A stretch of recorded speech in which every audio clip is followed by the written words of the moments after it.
Hola, muy buenas tardes.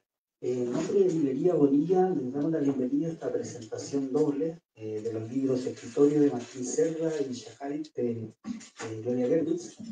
Para esta ocasión contaremos con la presencia de Julio Juma, Laura Sofía Rivero, Cecilia Sandoval y Alan Vargas, y en el papel de moderador de Gonzalo Geraldo. Bienvenidos.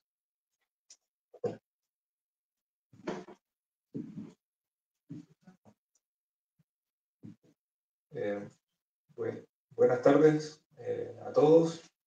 Primero agradecer a la librería Bonilla por su generosidad y hospitalidad para recibir esta presentación doble de dos proyectos editoriales de provincia, uno de Oaxaca, el proyecto se llama Cuatro Triángulos, que dirige Alan Vargas, en el cual tengo la alegría también de participar en la colección Plan América, y que en esta ocasión se va a presentar su segundo título, que es Shaharit de Gloria Gervitz. Plan América tiene como objetivo publicar los primeros libros de autores latinoamericanos, de generaciones de entre el 70 y 90 principalmente.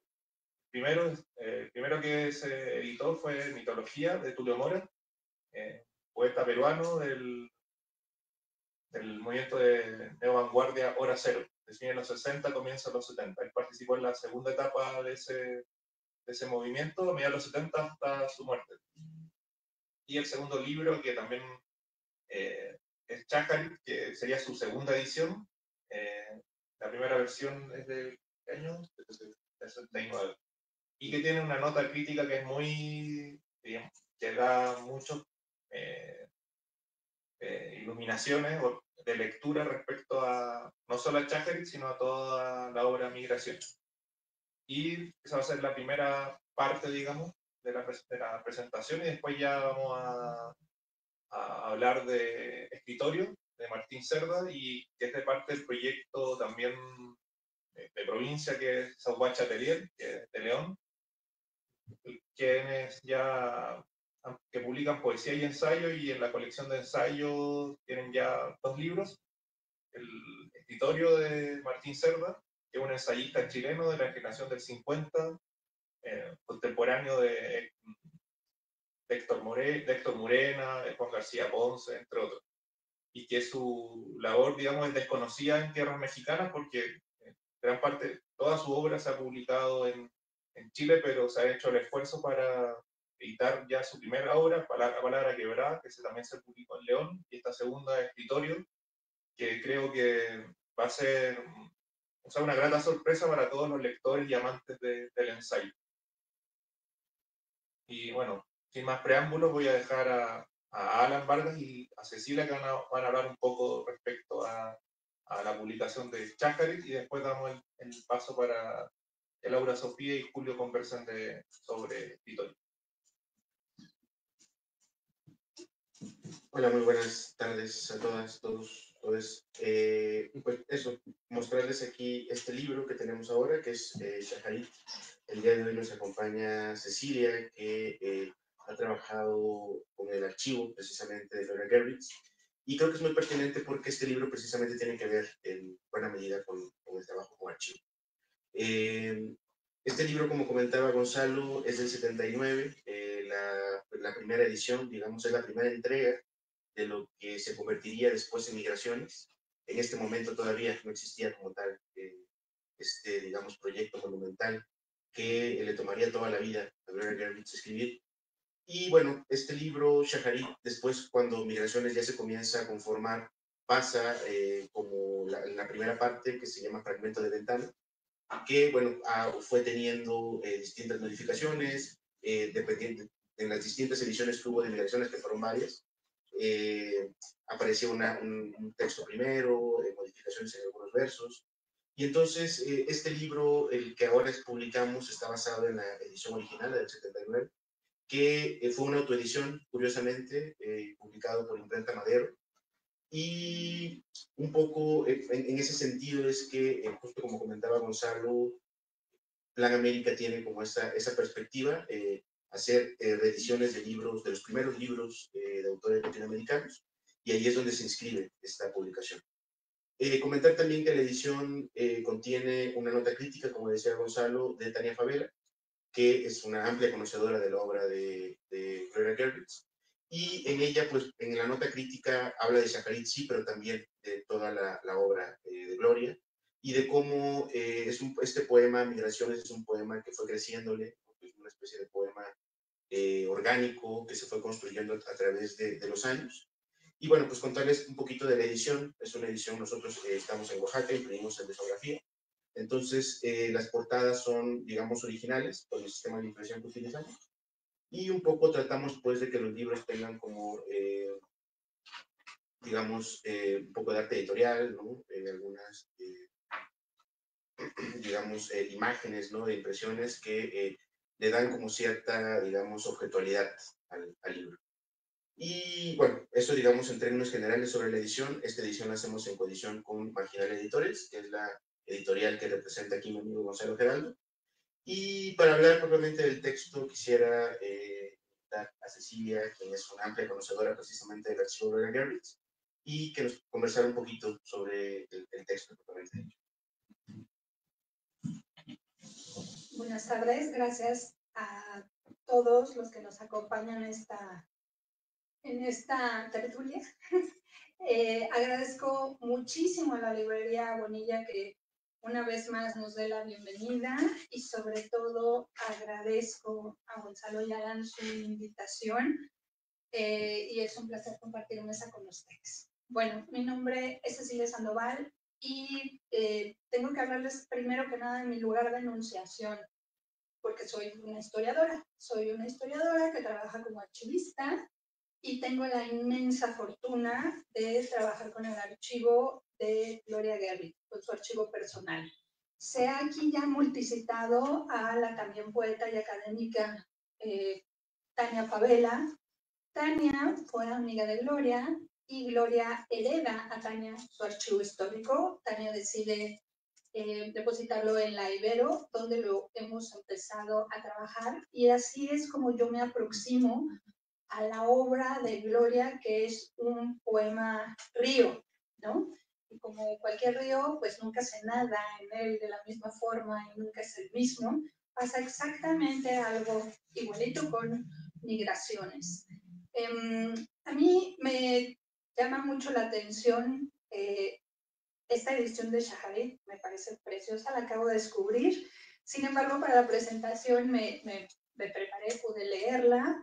Y bueno, algo que quiero que sepan antes de abordar Shacharit es que el poema Migraciones, como lo acaba de decir Alan, es un poema vivo que está en constante movimiento. Y no nada más como cualquiera de los libros que nos rodean, que al ser abiertos e interpretados desde nuevas miradas, nuevas mediaciones, nos pueden decir otros significados posibles. Eso los lleva hacia el infinito. Migraciones es en sí misma una operación inestable en el mejor de los sentidos, absolutamente dinámica. Como se acaba de decir aquí, comienza con Shacharit en 1979, pero Shacharit tiene diferentes ediciones. Gloria, cuando recibía un libro, lo empezaba a ver y lo empezaba a tachar en ese momento. Lo empezaba a corregir, empezaba a cambiar versos, como dice Alan, y posteriormente el archivo sigue creciendo, sigue su cauce como un enorme río, como un ser vital, como un ser vivo, y empieza a tener diferentes partes. Vamos a saber que el archivo tiene 7 partes y 2 inéditas, pero eso es sorpresa, ¿no? Eso está en el archivo. Y de esas 7 partes, Gloria hacía lo mismo. Cada que recibía el fragmento del poema, lo corregía, cambiaba palabras, transformaba los poemas. No contenta con quedarse ahí y gracias a su vitalidad, a la infinita pasión que irradia Migraciones y al gran éxito que comienza a tener entre el público que ama la poesía, se empieza a traducir. Migraciones y sus diferentes partes, o debo decir las diferentes partes que al final componen Migraciones, son traducidas a 13 idiomas distintos, de los cuales pues Gloria conocía algunos, entre ellos el inglés, y pasaba lo mismo, es decir, en la traducción ella la recibía y comenzaba otra vez a cambiar. Entonces, a mí me gustaría hacer una invitación a que pensemos en el poema de Gloria, en este poema Río, como un gran caleidoscopio que todo el tiempo se está transformando. Más rico aún si de repente se acerca un poeta y lo lee desde su horizonte de posibilidad y de pensamiento, un editor, más escritores, no sé, filólogos, archivistas e historiadores. Mi primer acercamiento naturalmente al ser una historiadora es el observar el poema como un documento. Esto no se puede, ¿no? No es lo correcto para la literatura y la poesía.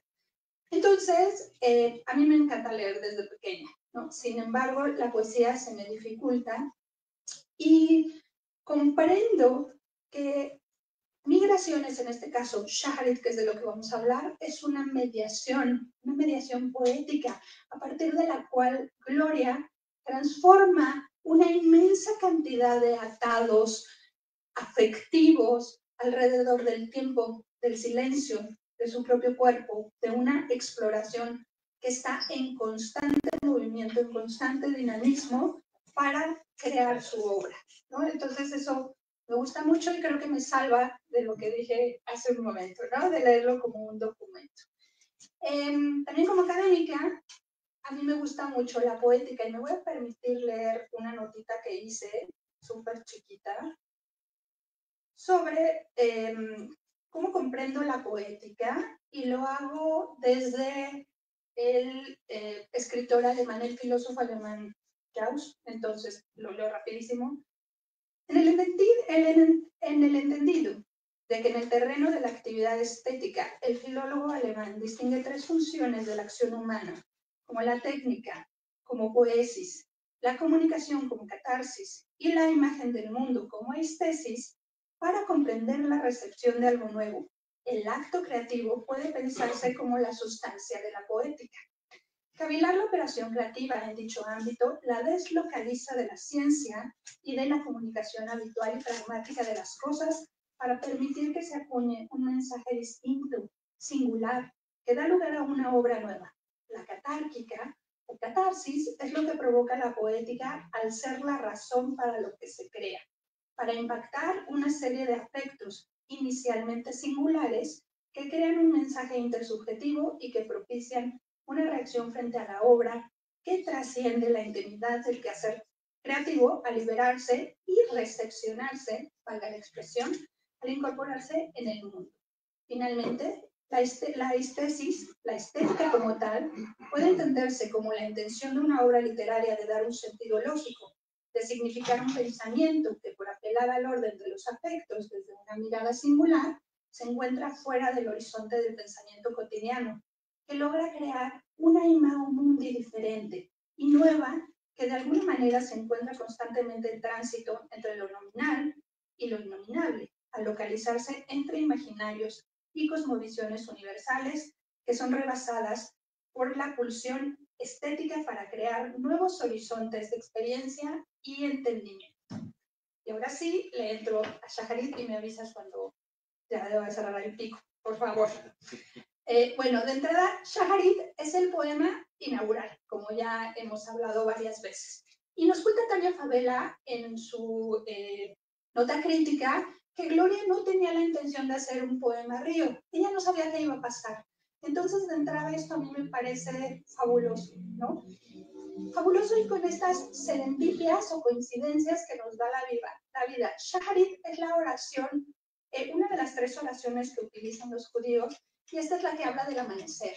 Si pensamos en la palabra amanecer, podemos evocar un inicio, lo que va a comenzar.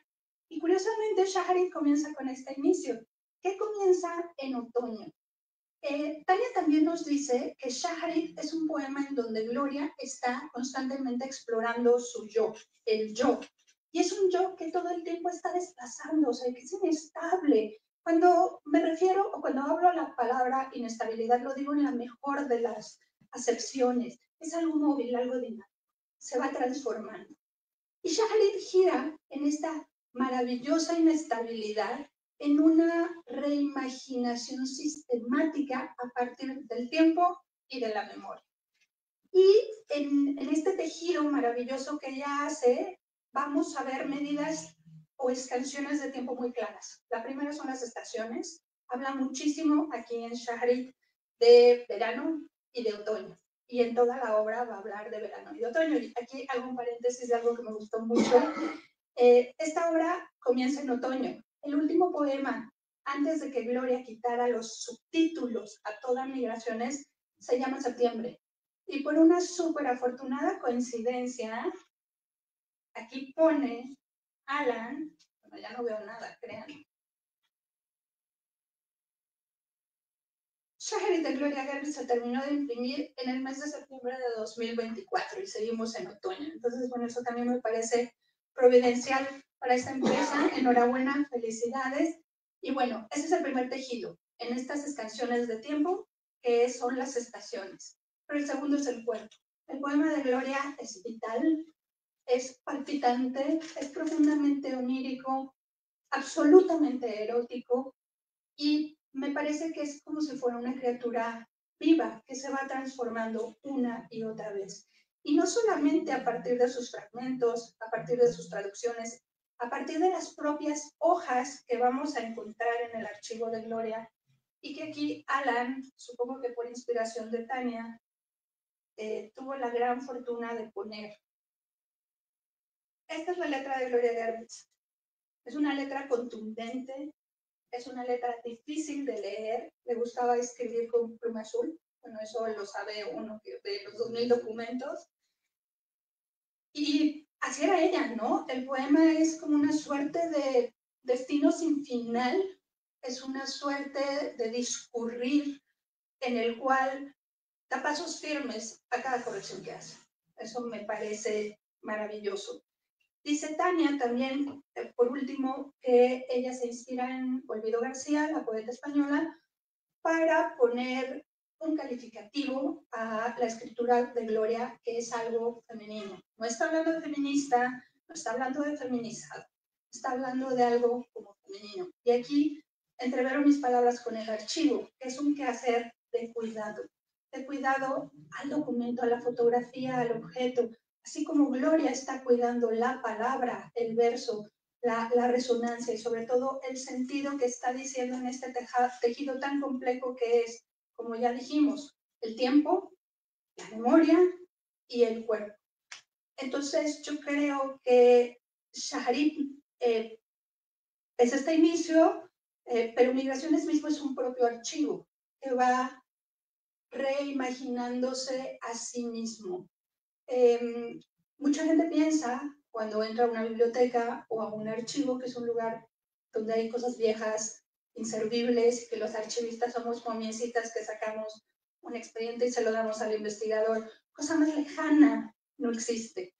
El archivo es un lugar vivo, lleno de pasión, que permite reinterpretar lo que estamos leyendo. Como historiadora hablaré de historia y podemos reconstruir diferentes versiones de la historia a partir de nuestro propio horizonte de posibilidad de conocimientos, lo que nos da la gran oportunidad de otorgar voz a personas que no la tienen en un ejercicio de cuidado.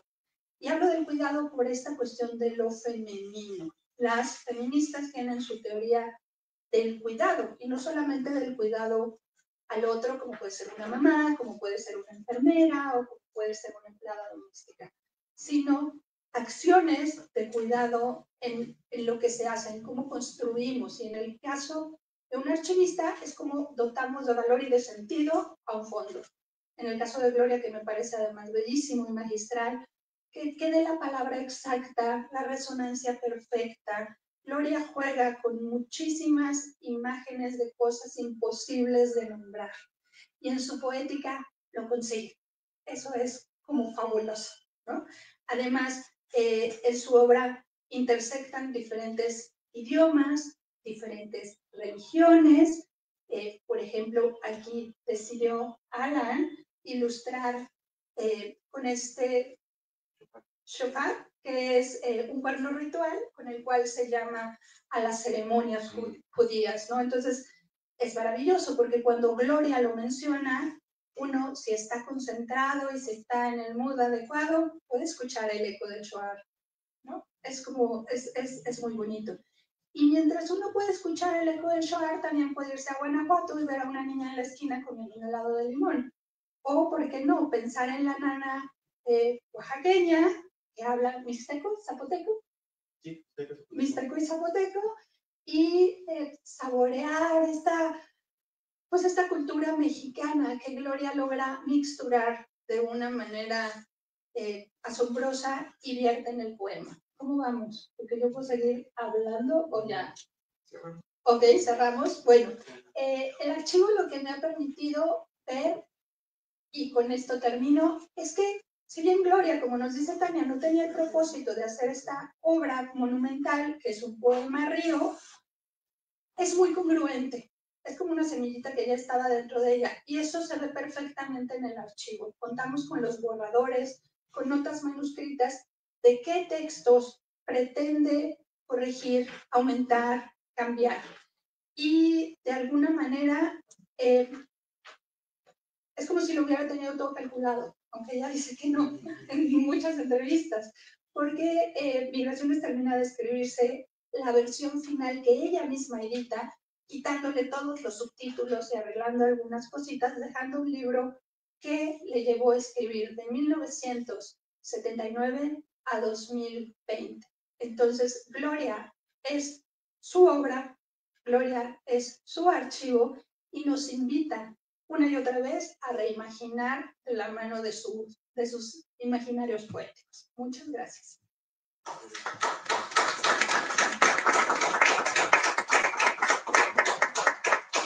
Bueno, para cerrar la presentación de Shaharit, solo quisiera leer los primeros versos de cómo comienza Shaharit y por tanto es cómo comienza Migración. Pero precisamente hablando de ese arco no planeado, en las migraciones de los claveles rojos, donde revientan cantos de aves picudas y se pudren las manzanas antes del desastre, ahí donde las mujeres se palpan los senos y se tocan el sexo, en el sudor de los polvos de arroz y de la hora del té. Comienza desde el primer momento hablando de las migraciones, ¿no? Como en este arco peculiarmente no planeado, pero que pareciese que al final sí. Gracias. Ahora el turno de presentar Escritorio, que fue hecho bajo el cuidado de Saguache Telier, en el cual también tuve la alegría y el honor de participar con Raúl Cará y Pedro Mena, que son escritores y editores de leonenses, y que este sería el primer libro de esta colección de ensayos, y tiene un segundo libro que los animo también a leer y que va a estar acá, se va a encontrar en la bolilla, que es El pensamiento del poema, seguido de Coherencia, del poeta y lingüista peruano Mario Montalbetti. Así que yo creo que son dos grandes obras, digamos, que van a poder los lectores mexicanos tener en su escritorio, en su biblioteca. Y ahora dejo a Julio y a Laura Sofía, que van a conversar de Escritorio de Martín Cerda. Muchísimas gracias. A mí lo que me da gusto de estar hablando de este libro de Martín Cerda, Escritorio, al lado de este proyecto que ahorita nos acaban de compartir, es que creo que un primer punto en común que encuentro yo al menos entre estas dos presentaciones simultáneas es que ambos son libros que no están esperando satisfacer a públicos lectores ya existentes, sino crear su propio público lector y encontrar a esas personas que quizá ahorita ni siquiera saben que necesitan leer este libro o que necesitan leer este otro, pero va a llegar el momento, y qué bueno que también por eso se esté haciendo la presentación con su respaldo digital, en el que puedan acceder a estos textos que sabemos que quizá en otros proyectos editoriales no tienen cabida. Y digo esto de que son proyectos que están buscando crear su propio público lector, porque yo me siento identificada con esa propia idea. Hace unos minutos comentábamos un par de cosas, intercambiábamos un par de palabras quienes íbamos a participar aquí al respecto de cómo fue nuestro encuentro con el ensayista chileno Martín Cerda, Realmente el encuentro nació por este otro libro, La Palabra Quebrada, que se publicó, si no mal recuerdo, el año pasado, por este grupo de editores que están ahora trayendo para nosotros este libro, Escritorio, porque yo finalmente, antes de La Palabra Quebrada, no tenía ni idea, ¿no?, de que existía Martín Cerda, no tenía ni idea de que me iba a gustar tanto, no tenía ni idea que iba a encontrar tantas cosas interesantes ahí. Entonces, bueno, eso me parece primero bastante loable. Es curioso porque poco a poco he seguido como lectora la semillita o el camino de que hay un grupo de personas en León, Guanajuato, interesadas en el ensayo, lo cual me parece ya bastante celebrable. Y creo que es una posibilidad el libro de justamente encontrarnos con esos lectores de otros estados, de otros países. Aquí está Gonzalo, que viene desde Chile, y que puede ir trazando una comunicación y una conversación que, a pesar de que creeríamos sería sencilla en un momento como el nuestro, donde tenemos comunicación instantánea con las redes sociales y con tantas otras cosas, lo cierto es que siguen siendo los libros los que van tejiendo estas conversaciones a larga distancia. Este libro de Martín Cerda, al ser para mí un descubrimiento, digamos, desde cero, porque no tenía nada de idea de la existencia de este escritor, me hizo pensar primero un par de preguntas. La primera pregunta es, ¿qué suma Martín Cerda a mi idea del ensayo literario, un género que disfruto en diferentes niveles? Y la segunda es, ¿cómo lo leemos quienes justamente no llegamos a él en los años 80? ¿Cómo lo leemos ahorita, en el 2024, quienes nos estamos acercando a él por primera vez? Y quizá entre mis respuestas tentativas a esas preguntas está en el hecho de que, primero, encuentro mucho eco en ideas que a mí me parecen sumamente sugerentes para pensar la ensayística actual y de otros momentos, en las reflexiones que tiene Martín Cerda al respecto del género tal cual del ensayo y de la escritura en general. Y también una segunda posible respuesta es que a mí me resulta muy difícil encontrar ensayos literarios sobre literatura que disfrute leer y que yo sienta que se salen de los lugares comunes, de los clichés de qué significa escribir sobre literatura. De hecho, por eso quizá siempre regreso a este texto brevísimo de Gabriel Said que se llama Este era un gato y que inaugura su libro ¿Cómo leer en bicicleta? Porque en ese texto, Este era un gato, dice Gabriel Said que los diferentes ensayos que componen este volumen tienen formas inusitadas de pensar por escrito acerca de la literatura. A veces va a escribirlas como si fueran un informe policial o como si fuera una lectura del tarot, y va a utilizar formas inusitadas de acercarse a este gran terreno de la crítica literaria, porque él dice que está cansado de leer siempre textos que hablan de literatura de la misma manera y sin conciencia de su propia literatura. Y coincido muchos años después de la escritura de ese texto con que hablamos de literatura con los mismos lugares comunes, con las mismas ideas. Basta con abrir cualquier revista o cualquier suplemento cultural para ver que se siguen repitiendo los mismos inicios de textos, que se siguen repitiendo los mismos lugares comunes. Y en ese hastío como lectora que yo encuentro, es donde ubico con frescura este libro, los dos que ahora he conocido, de Martín Cerda, que nos dan una idea de reflexionar sobre cómo podemos escribir sobre literatura, tratando de evadir esos lugares comunes y de encontrar una nueva aproximación a cómo hablar de libros, cómo gozar de una erudición teórica que uno puede percibir en las páginas de estos dos volúmenes, particularmente ahora de escritorio, sin que se sienta esa escritura como deudora de las grandes figuras. Se siente que es una escritura, la de Martín Cerda, en la que dialoga con los libros, y así como Montaigne hace de la lectura una escritura, pero que nos va alumbrando algunas ideas que a mí me parecen sumamente luminosas, que me parece que quizá incluso no había encontrado explicadas así, reflexionadas así, interpretadas así en ningún otro lugar. También por eso agradezco mucho de la edición que se tomaron la molestia de pasar a pie de página las traducciones de todas las citas eruditas que hay en francés y de otros autores, para quienes no tenemos gran dominio de otras lenguas más allá de la nativa. Es un verdadero regalo. Siento que es lo que pasa a veces con las obras completas de Alfonso Reyes, ¿no? Que uno se pierde como de la mitad de lo que escribe Reyes porque no viene a pie de página, y a veces es difícil estar haciendo esa lectura conjunta. En ese sentido, creo que Escritorio pues también nos permite acompañar la erudición de Martín Cerda de una manera más paralela, ¿no? Que sin tanta interrupción.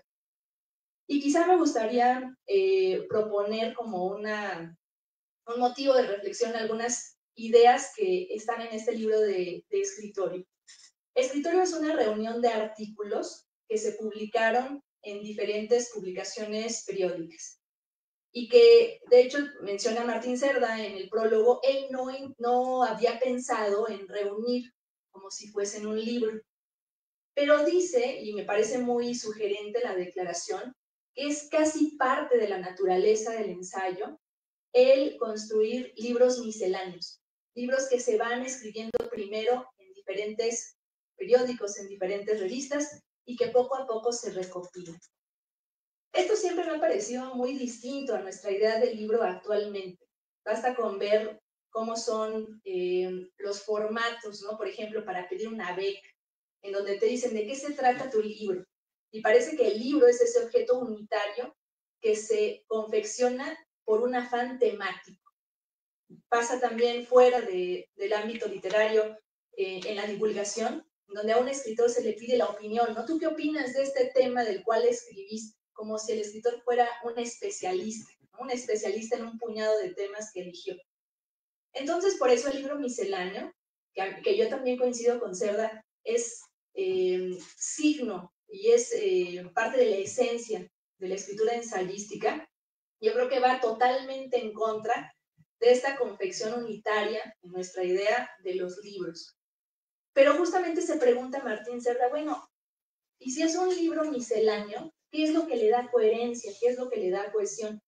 Y a mí me parece muy significativo que él dice que pensamos en la idea de la coherencia, lo que cohesiona a un libro o a un proyecto de escritura, ya ni siquiera un libro, a un proyecto de escritura a lo largo del tiempo de un mismo autor.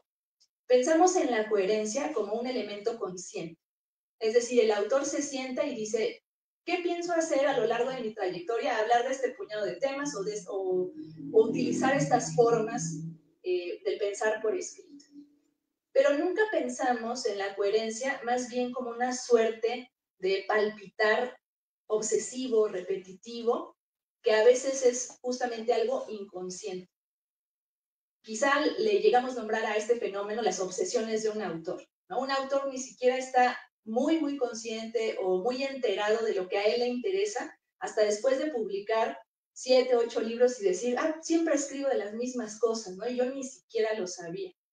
En ese sentido, me parece muy sugerente la idea del libro misceláneo en la actualidad, por este carácter de pensar la coherencia desde otro lugar y por también invitarnos a acercarnos a la lectura de ensayo con valores diferentes.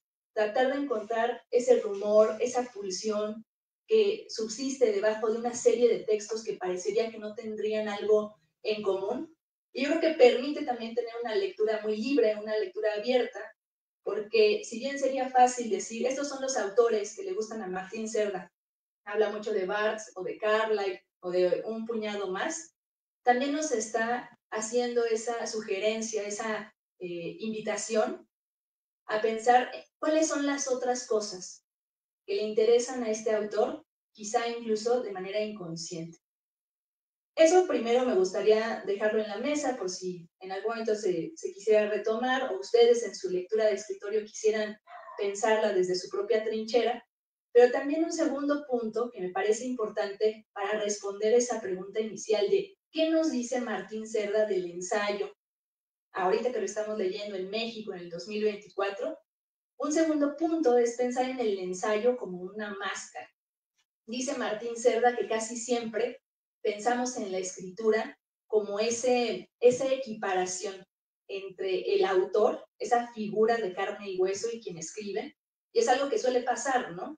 A diferencia de otros géneros literarios donde decimos, no está hablando Cervantes, sino el Quijote, ¿qué pasa con el ensayista? Decimos, Alfonso Reyes dijo en tal momento, tal, y es como si ese ser humano estuviera volcado en la página. Le podemos incluso reclamar, oye, tú dijiste en tal año tal cosa, como hace mucha de la crítica alfonsina, por ejemplo. Pero ¿qué pasa con el ensayo, como lo comienza a sugerir, a veces de manera velada, a veces de una manera más explícita Martín Cerda? Es muy interesante pensar que uno puede reflexionar por escrito y no está construyendo una extensión de este ser humano que soy, sino más bien un doble, una máscara. Dice a él que le interesan mucho las máscaras y dice que hay ese gusto por pensar la escritura más bien como la conformación de un otro.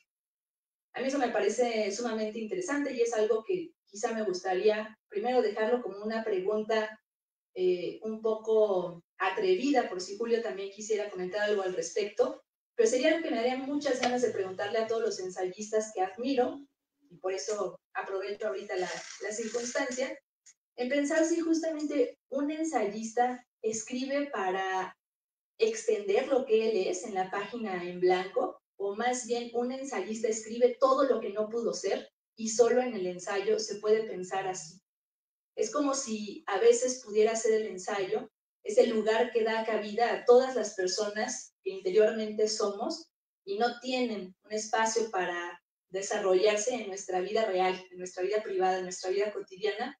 Y quizá podemos pensar también en el ensayo como esa posibilidad de ser ese otro que quizá no tuvo cabida, ¿no? En la vida de la vida cotidiana. Entonces, bueno, esas dos primeras sugerencias, el pensar la unidad y la coherencia desde otro lugar, no desde el más evidente ni desde el más explícito, y pensar la enunciación del ensayo de otra manera, como la construcción de un doble, de un otro, yo siento que son elementos muy, muy importantes para sumar a esta historia del ensayo y este entendimiento de este género, que yo siento que entra en comunicación, entabla un diálogo muy importante, más allá de los años de distancia de una primera edición. Y finalmente, bueno, para terminar este brevísimo comentario, pues creo que para mí fue también un gozo leer a Martín Cerda, primero en este libro de La Palabra Quebrada, ahora en este otro escritorio, porque cuando uno abre las antologías de ensayo latinoamericano, de ensayo hispanoamericano, y busca cuáles son los ensayistas chilenos, pues no aparece Martín Cerda. No lo encontramos, ¿no? En esas antologías que parecerían dar un panorama de quienes están escribiendo este género. Casi siempre pensamos el ensayo como una escritura ancilar porque leemos el ensayo de autores que se han dedicado principalmente a otros géneros. Uno abre una antología, ensayo chileno, y ve a Pablo Neruda y dice, bueno, quizá pensaría en él primero como poeta, ¿no? O como cualquier otra actividad, y no como ensayista. Entonces, me parece muy relevante traer a colación esta figura de Martín Cerda, porque es también para mí, como lectora, una suerte de dignificación de estas figuras que han dedicado su escritura y su vida a este género, al ensayo, y que no lo consideran un elemento ancilar complementario, y que son esos nombres, ¿no?, los que pueblan nuestras antologías. Entonces, bueno, hay allí 3 provocaciones. Espero algún lector que esté en busca de alguna de estas cosas sepa que aquí puede encontrar, ¿no? Alguien con quien conversar, alguien que además resulta más generoso y accesible de leer por la edición que ha preparado de escritorio esta editorial de Guanajuato. Y bueno, ya me quedaré yo quizá con la duda o con una respuesta tentativa ahora que Julio nos haga sus comentarios.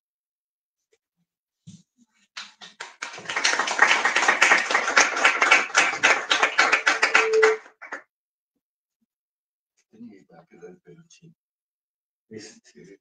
Oye, ¿cómo, Gerardo, Gonzalo, cómo se le dice a los de Antofagasta? Antofagastino. Antofagastino.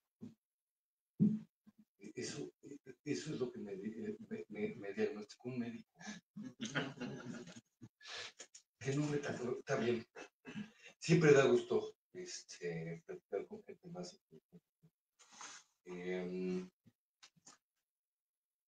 A ver si platicamos. Está muy padre lo que dijiste. Vamos a ver. A mí yo no conocía nada de Martín Serra, pero celebro muchísimo que haya entrado a los papeles mexicanos con editores que han hecho un trabajo que a mí me admira porque es un trabajo fino, es un trabajo elegante, es un trabajo cuidadoso y sobre todo tiene esta marca del verdadero editor, el que escoge lo que quiere publicar, no el que publica lo que le llega, el que va a perseguir las obras. Y llega Martín Cerda, de ilustre desconocido, pero de la mano de dos estupendos prologuistas. Bueno, Christopher es un estupendo crítico y me llamó muchísimo la atención. Su prólogo es magnífico, en la palabra quebrada.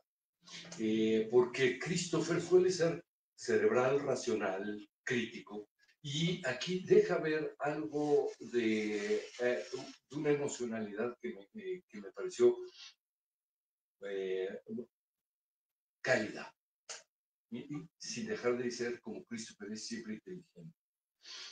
Si aquí terminara la historia, mi prólogo me parece quedaría afeado por cierta nota romántica indigna de Cerda, porque tras el incendio aún hizo él un inventario. Termina señalando su afinidad con Martín Serra. Y Víctor Barrera hace otro estupendo prólogo, de modo que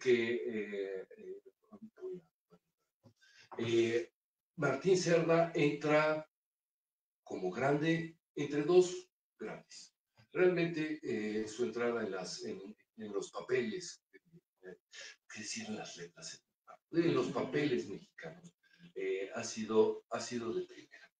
Y eso me llena de gusto. ¿Qué hay? Voy a empezar. A ver, Martín Cerda tiene una característica que suele repetirse en América Latina. Hay estupendos ensayistas que pasan como si fueran completos desconocidos, aunque tengan su prestigio. Siempre es un prestigio pequeño. Claro, hay los Alfonso Reyes, hay los Octavio Paz, hay los Jorge Luis Borges, que son inmensos en fama y merecidamente. Pero hay para nosotros Julio Torri. Julio Torri renovó la prosa de la lengua española y nadie se acuerda de Julio Torri. Es una injusticia terrible. De hecho, Borges dice que su maestro de la lengua española es Alfonso Reyes. Alfonso Reyes reconocía a Julio Torri. En fin, ya no nos perdamos allí. Y la otra característica que suelen tener muchísimos escritores latinoamericanos que hacen ensayo es este europeísmo muy marcado. Eligen, porque son los libros que pueden acceder, etcétera. El diálogo latinoamericano está muy empobrecido, de modo que los felicito muy, muy cordialmente por el esfuerzo que están haciendo con el ensayo de la propia lengua. Sigan, porque esto vale la pena. Ahora, un poquito, porque me pareció interesantísimo lo que dijiste. Se me ocurre una cosa. Voy a hacer una analogía. Si te digo 7 por 8 no tienes problemas. Son 56. Lo sabes. Es automático. Pero si te digo 718 por 216, ¿qué vas a hacer? Vas a sacar un lápiz, vas a coger un papel, vas a resolver el asunto. El asunto, cuando está enunciado como pregunta, queda entre saber y no saber. Sabe uno cómo. Pero ¿cómo llega uno al asunto? Bueno, extendiendo como herramienta la pluma, el lápiz, para llegar a saber. Es exactamente lo que hacen las herramientas, extender mi fuerza para poder generar el torque en el tornillo, etc. Hay dos tipos de ensayistas. Hay algunos, Lo dijo, Unamuno lo decía como escribir, pensar con la pluma. Y en alguna ocasión Hugo Iriart me hizo ver una diferencia entre Borges y José Ortega y Gasset. Cerda no deja pasar 5 páginas sin mencionar a Ortega. Se ama a Ortega. Y además lo ama como prosista y tiene toda la razón por esto. ¿Qué es lo que hace Ortega? Todo lo contrario de Borges. Borges es muy fino, pero solo son soluciones finales, productos terminados. Igual que los ensayos y ensayos narrativos de Oscar Wilde, en fin. En cambio, Ortega está extendiendo, utilizando la herramienta de la escritura para ir pensando. Ese es el tipo de ensayo que a mí me gusta muchísimo. Creo que Hugo Iriart me dio una gran lección explicándome por qué me parecía tan admirable la prosa de Ortega, que es un desastre. Ajá. Es un grandioso prosista y sin embargo se mete en peteneras, se equivoca, da la vuelta, utiliza las palabras incorrectas, dice groserías, me trata mal como lector, después me busca. Tiene todo esto, todos estos vicios. Pero además, otra característica que Cerda obtiene de este orteguismo. Es muy curioso que la historia de la filosofía de la lengua española es sumamente pobre comparada con las otras lenguas europeas. Sumamente pobre. Pero la mejor filosofía se ha dado en los periódicos desde mucho tiempo. En España desde Larra, en América desde Bello. Se ha ido dando desde Bello y otros. Se ha venido dando en los periódicos. Es el lugar en donde leen los tontos, en donde leen la gente masa. Curiosamente, ha sido el vehículo en donde han cabido los pensadores. Dejemos los filósofos por otro lado, han cabido los pensadores. Cerda es un pensador.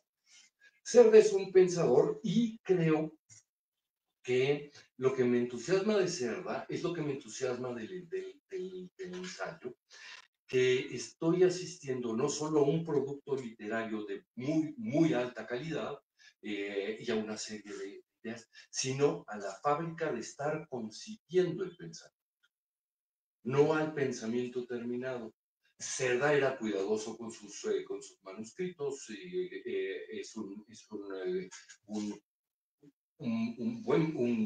muy pulido prosista, pero aún así me deja ver eso. Y además me lo deja ver con algo muy importante que quiero marcar en su libro, porque vale la pena a la hora de leerlo irlo reconociendo. Empiezo citando a Víctor Barrera Ander, en la página 30. En las palabras iniciales de La palabra quebrada propuse entender el fragmento no como el resto de un texto perdido, sino como el anuncio o aviso de un texto posible. Y en eso, por cierto, tendría alguna relación interesante con la poesía de Gloria. De este modo, cada fragmentum no recuerda ni alude al pasado, sino que al contrario se estira tanteándolo hacia el futuro. Por eso, posiblemente Schlegel decía que solo los siglos futuros sabrán leer los fragmentos. Esto me parece una puntualización y un hallazgo magnífico y un aporte de poner aquí a Schlegel de parte de Víctor Barrera. Porque después va a quedar claro el problema. No queda el problema.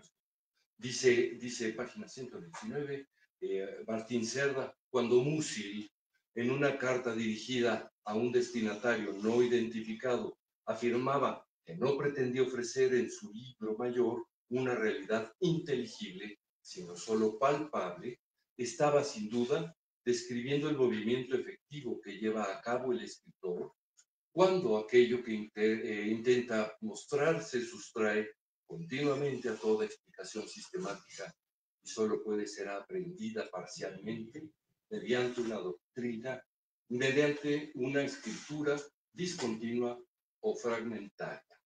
Y un poco más adelante, cuando habla de Paul Valéry, haberse propuesto pasar la vida entre papeles es quizás solo un gesto utópico. La literatura no es ya un signo de posesión como lo fue hasta el siglo XVIII, sino la señal intermitente de una búsqueda en lo vago e incierto, tanto que hoy no sabemos siquiera cuál pueda ser en efecto su estatuto ontológico.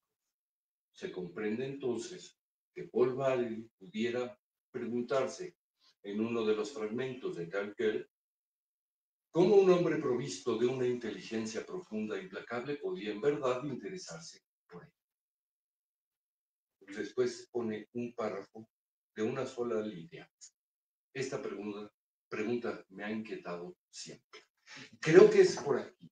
Creo que el asunto del ensayista tiene dos vertientes. El ensayista, que ya lo sabe todo, Borges, y lo que deja es un bibelot perfecto, una pequeña escultura de la perfección, una imagen admirable por los siglos, y el ensayista que está en busca de algo que lo involucra, pero bajo la certeza de no ser nada en concreto, sino la búsqueda.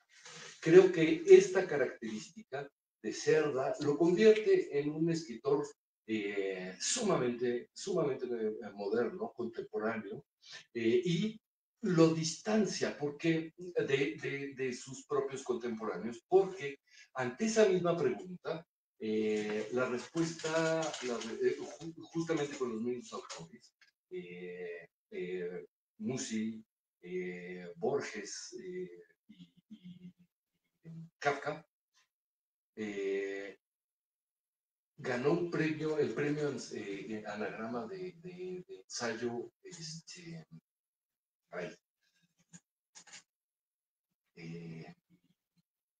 ¿cómo se llama? Por Dios, ¿cómo se me puede ir su nombre? Sí, lo conocí. En fin, cosas que pasan con él. Se preguntaba este escritor, cuyo nombre, por desgracia, se me olvidó, y esto es más freudiano, pero buscaba por la errancia sin fin, por la obra inconclusa. Cerda tiene la inteligencia de darse cuenta que el ensayista no puede ser sino una obra inconclusa, que el ensayo no es una forma de ir hallando las cosas, sino una forma de ir ensayándose uno entre las cosas que se van presentando, con la noción de ser fragmentario. El yo no está en el lugar en que del señor que se sienta con su corbatita de moño. Eso me parece un poco alarmante. Sentarse está la máquina de escribir con corbata de moño. Es genial. No está en el señor que se sienta a escribir, sino el que se sienta a escribir es Juan cualquiera, en busca de Martín Cerda. No sé si algo por aquí sirve. Ok, bien. Esto me parece entonces motivo de celebración por varios lugares. De celebración de un autor que, coincido con Christopher Domínguez, empieza uno a leer como un ensayista que vale la pena, se vuelve interesante, de pronto es una conversación propia. Algo personal, algo íntimo, algo constante. Y segundo, porque encontró un lugar editorial ideal para alguien como Martín Cerda o como, en general, un ensayista con la búsqueda de eso que no es. Gracias.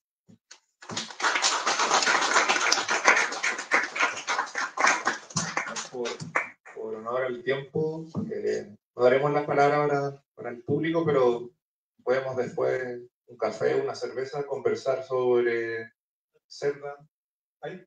Ah, sí, ahí, entonces, hay tiempo.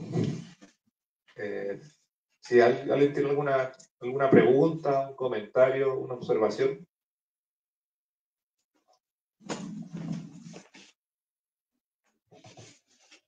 Hola, muchas... ¿Está aprendiendo? Ah, sí. Muchas gracias por la presentación. Me parece muy interesante cómo se han enunciado estas relaciones, estas genealogías ocultas, ¿no? Del pensar tanto en el poema como en el ensayo. Y me llama la atención bueno, y la pregunta va tanto para Cecilia como para Alan. Me parece que Migraciones es una obra también difícil de acceder por muchos motivos, ¿no? Por las múltiples reediciones, esta operación de quitar los títulos para que sea como una especie de obras completas, y parecido a las obras completas, pienso en los 26 volúmenes de Alfonso Reyes, pienso en las obras completas de Amparo Dávila. Es imponente, ¿no? Es imponente entrar a las obras completas de un autor, ¿no? En su totalidad. Y pienso cómo con Shaharit podemos acceder a un fragmento, ¿no? Retomando la nomenclatura de Martín Cerda, de toda la totalidad de manuscritos. ¿Cómo opera también para el lector? Para el lector esta publicación, si, en términos de accesibilidad, en términos de gentileza, en términos de frente al monumento que es Migraciones, la facilidad de entrar a Shaharit, en términos no de facilismo, sino de facilidad. Esa es una duda, y aprovechando el micrófono, quizá para Gonzalo, como experto en Martín Cerda, me preguntaba mucho cuál era la relación o la posición de Martín Cerda en el circuito literario chileno, porque se mencionó a Torre, y pienso en otros de nuestros raros, ¿no? Tari, por ejemplo. ¿Cómo dialogaba Cerda con ese entorno intelectual? ¿Era justo alguien que convocaba, como, no sé, como José Emilio Pacheco, o era alguien que entraría en esta nomenclatura, ¿no? de la periferia? Muchas gracias.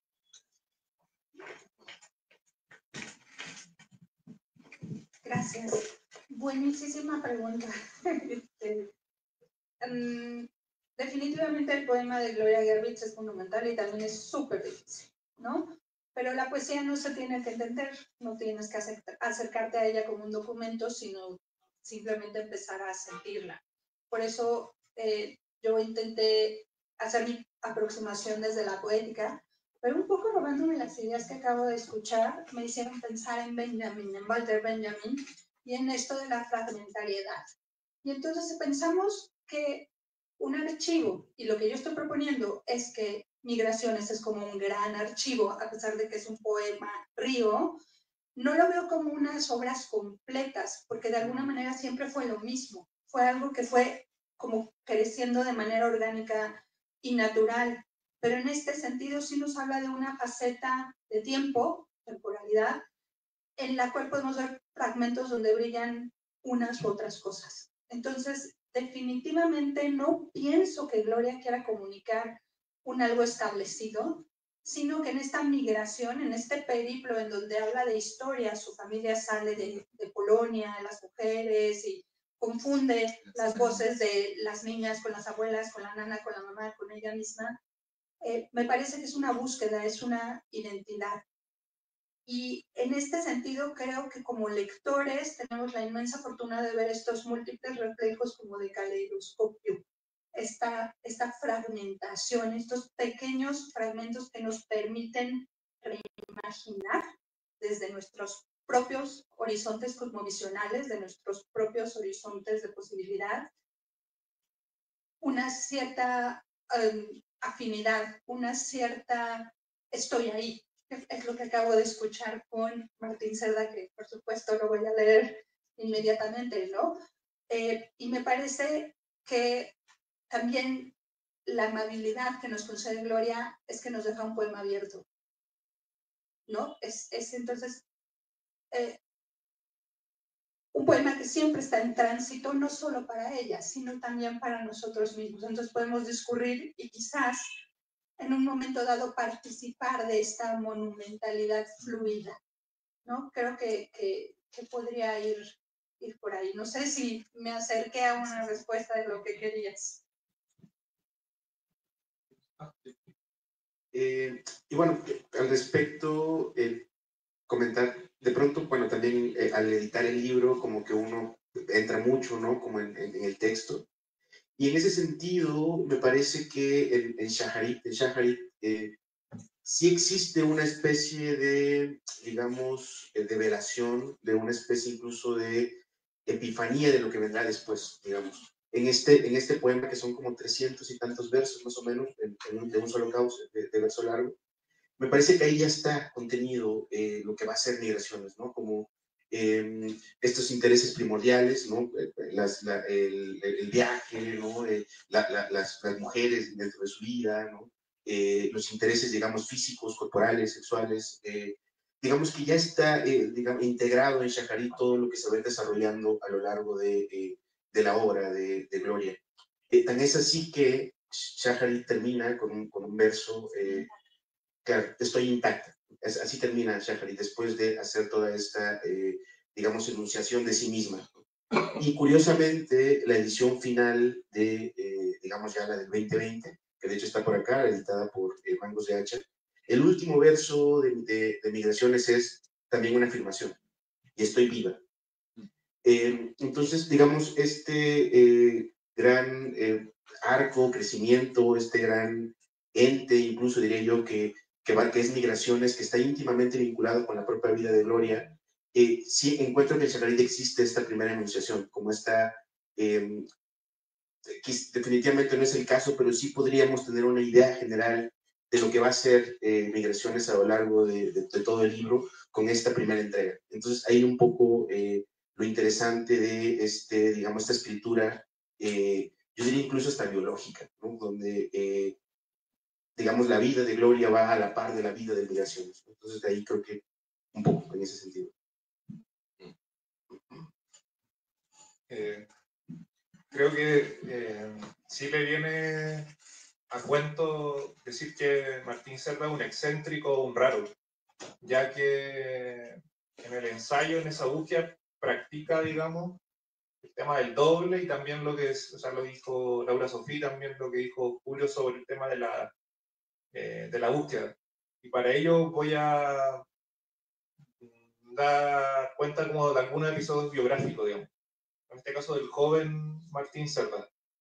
Él cuando entró a estudiar, bueno, él entró a estudiar leyes a fines de los años 50, y obviamente que estaba en una época, digamos, de convulsión política, digamos. O sea, que, bueno, todos, imagino, todos los que hemos pasado por las universidades, los patios se discuten acaloradamente, obviamente cosas, más bien la asamblea, y un amigo suyo y también escritor de la misma generación, acotaba que Martín Cerda en esa asamblea citaba a Ortega, a Paul Valéry, obviamente que muchas veces nos quedan asombrados, digamos, impresionados, primeramente porque Martín Cerda, algo que, o sea, ese europeísmo que él, o esa inclinación, era porque él veía en los sucesos de la Europa moderna y también de la Europa inmediata, digamos, del periodo de la entreguerra, claves de lectura para entender nuestra cultura y también nuestra situación sociopolítica. Entonces, de ahí que hablaba de lo de Valéry y Ortega, digamos, pero obviamente que igual era contracorriente, digamos, de ello. Y cuando él estuvo en Europa, su año, o sea, luego nunca terminó sus estudios formales, digamos, pero él se fue a Europa a comienzos de los 50 y estuvo especialmente en París, en la Sorbona. Y al regresar, el año 54, 55, él, a la editorial más importante de Chile en ese momento, que era Zigzag, le trae 3 traducciones, digamos, bajo el brazo, que serían el elogio a la filosofía, que es el discurso de incorporación de Merleau-Ponty al colegio de Francia, que es del 51, el grado cero de la escritura del 53 de Barthes, y el Dios cautivo de Goldman, que también es como de la misma fecha. Y obviamente que fue un rotundo rechazo, porque no sabían quiénes diantres eran Roland Barthes, ni Merleau-Ponty, ni Lucien Goldman, porque en esa época, ¿cuál es la discusión? Era del criolismo, digamos, en este caso nuestro naturalismo. Por ejemplo, ahí estaba la disputa entre Manuel Vega y Ricardo Lacha. Entonces, esa fue como esta posición, digamos, un poco refractaria. Incluso también muchas veces ha sido como fue acusado especialmente en la época de politización por qué, por ejemplo, él en los años 60, digamos, participó en una revista que se llama PEC, Política, Economía y Cultura, que era un semanario anticomunista, pero él le da, en la parte cultural, obviamente, que era muy bueno, y él le da un espacio para el director de ese suplemento, Marcos Chamúa, siempre le decía, ¿por qué no habla de la contingencia? Que no se habla de Lukács, de Junger, porque él decía que al leer, no sé, lo que le pasó a Lukács en la Hungría comunista, podíamos entender lo que estaba pasando en Chile, digamos. Entonces también era como, tenía esta posición, digamos, como refractaria, o incluso como en la palabra quebrada, habla del tema del francotirador, digamos, o el emboscado, ahí aludiendo al tema a Junger. Entonces creo que sí su lugar es el de lo excéntrico o los raros, por esto de que asume igual un doble, y también por esta búsqueda permanente que uno ve tanto en la palabra quebrada como escritorio, como en toda su obra dispersa, que son, yo creo que más de 2000 artículos, columnas, etc.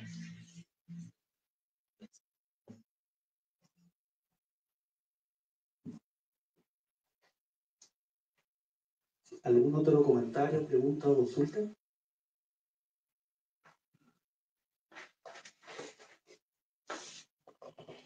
Hola, hola, buenas tardes. Yo iba pasando por acá y me metí de chismoso y tuve la suerte de escucharlos. La verdad es que es bastante interesante. Y digo, les voy a leer lo que escribí porque la verdad generar una idea me es un poquito difícil. Desde mi conocimiento, entiendo que los escritores tratamos de plasmar ideas o imágenes que surgen en nuestra mente y que son una mezcla de verdades y o preguntas a resolver. Y bueno, esto lo contextualizo de lo que Julio estaba platicando. Me quedó una idea como bastante clara, eso quiero yo entender. Quisiera que, si estoy equivocado, me apoyes. Hablaste del ensayismo, del ensayista que lo sabe todo y el ensayista que busca saber más. Entonces, me surge esta pregunta. Bueno, antes de eso, me queda claro que la historia es importantísima para poder identificar lo que hay antes, lo que hay durante y lo que va a haber después. Pero lo cierto es que no podemos estar lejos de la filosofía y de la descripción del propio pensamiento, que me parece que es lo que genera el ensayista, y describir un texto, interpretarlo o tan solo hablarlo es bien distinto, entenderlo es diferente y sentirlo es otra cosa, ¿no?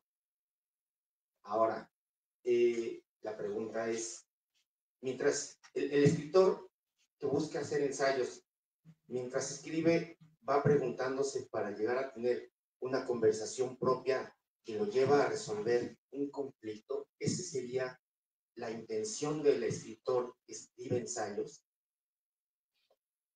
No. A ver, esa puede ser una, pero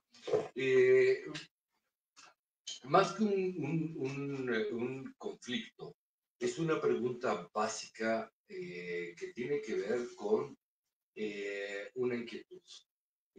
Yo no creo que, como señala Martín Serra, hasta el siglo XVIII la idea era unitaria. De esa idea unitaria salen cosas tan chistosas como creer que hay un yo interior.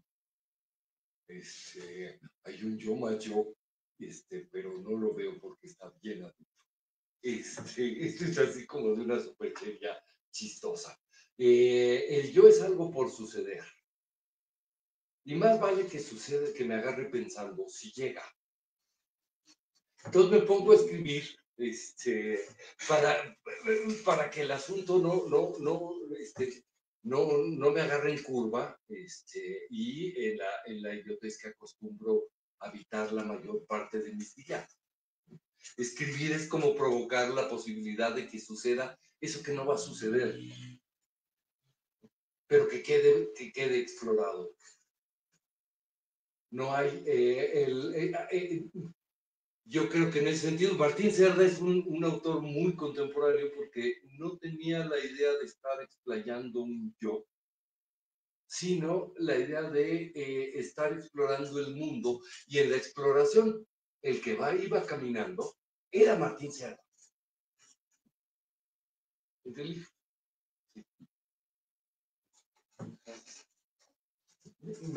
¿Tú qué piensas de eso? Pues sobre eso que ahorita están comentando, o sea, me llama la atención la pregunta, como de responder, y me hace pensar si el responder o resolver un conflicto tiene que ver con ciertos estatutos de la verdad y la mentira. O sea, resolver un conflicto, ¿qué tanto es una búsqueda de la verdad? Y en ese sentido yo creo que el ensayo no siempre está buscando la verdad, muchas veces incluso está buscando la mentira. Pienso porque en las grandes tradiciones del ensayo hay una que tiene una beta sofística, ¿no? Estos sofistas a los que les interesaba más bien el ingenio verbal y no tanto la verdad, sino la, ¿cómo decirlo? Como la validez. En lógica nos lo explican así, ¿no? Existe la verdad cuando se da un seguimiento lógico que además corresponde con la realidad nombrada, y la validez. Hay un seguimiento lógico, nos hace sentido, pero eso no quiere decir que de hecho ocurra o de hecho se manifieste, ¿no? Uno puede hacer una argumentación, pero todo estar hecho con paja, todo estar hecho con mentiras. Pero aún así, esa argumentación es sumamente gozosa, es una argumentación que nos seduce, y que yo siento que ahí hay una beta del ensayo literario y del ensayo antes de Montaigne, ¿no? De gente que pensaba por escrito antes de que esto se nombrara así, con ese mote de ensayo, que está pensando más bien en la belleza de las mentiras y en el no resolver una pregunta para encontrar la verdad, sino en incluso mentirnos para encontrar mundos posibles, vías posibles. Entonces, bueno, en ese sentido de resolver o de encontrar una resolución a un conflicto, siento que para esa ensayística que viene de la sofística, a la que le interesa más bien la belleza y no la verdad, yo creo que la búsqueda o el conflicto es más bien un ¿qué más nos pueden decir las palabras? Y no necesariamente qué más podemos entender del mundo. Es una investigación verbal, una investigación lingüística, y a mí me parece también una tradición muy gozosa. Dentro de todas las tradiciones que hay del ensayo, a mí me parece que como lectores deberíamos tratar de acercarnos a la mayor cantidad de ellas, y también por eso la presencia de Martín Cerda en este libro, pues es una suma, ¿no? A ir ampliando esas tradiciones e ir entendiendo de dónde vienen todos estos autores. Si hubiera una última pregunta. ¿No? Bueno, muchas gracias a todos por asistir y también entender que estos libros también son un archivo, digamos, porque también son nuevas ediciones, reediciones de libros del 79 y escritorios del año 1987. Así que espero que queden en buenas manos, digamos, para los lectores acá en tierras mexicanas. Y bueno, también en el caso de yo, como soy no un experto, digamos, de Martín Cerda, sino más bien un lector apasionado y también siempre azorado de su obra, no duden también en escribirme si quieren más material o cosas así, o de Martín Cerda, ya que yo más bien, para mí una alegría que hayan más lectores del ensayo. Y también con respecto a lo de Gloria Herwitz, también sigan a la colección Panamérica, no porque participe yo, sino más bien por el rescate de los primeros libros, digamos, que muchas veces son ya difíciles de hallar. Me imagino que Chajari, el libro en librerías de viejo, digamos, o sea, si tienen mucha, o sea, si hay una Eureka va a encontrar la primera edición. El caso de Mitología es un libro también de los fines de los 70 y es peruano, entonces también hay muy difícil encontrarlo. Y lo mismo con escritorio, así que espero que se agolpen a la Bonilla, ya que hay copias de Martín Cerda, de escritorio y Chajarit. Así que, o si no, les pueden escribir a los editores, a Alan, ahí también puede ser envío por correo postal, o a Raúl de Saguache Atelier, y también para consultar todo el catálogo de estos dos proyectos que son bien interesantes. Cuatro Triángulos, especialmente en poesía, y bueno, Saguache Atelier en ensayo y poesía. Igual yo, como estoy, me bandero también por el ensayo, igual digo que sigan a Cerda y también el otro libro Montalbán. Eso, muchas gracias.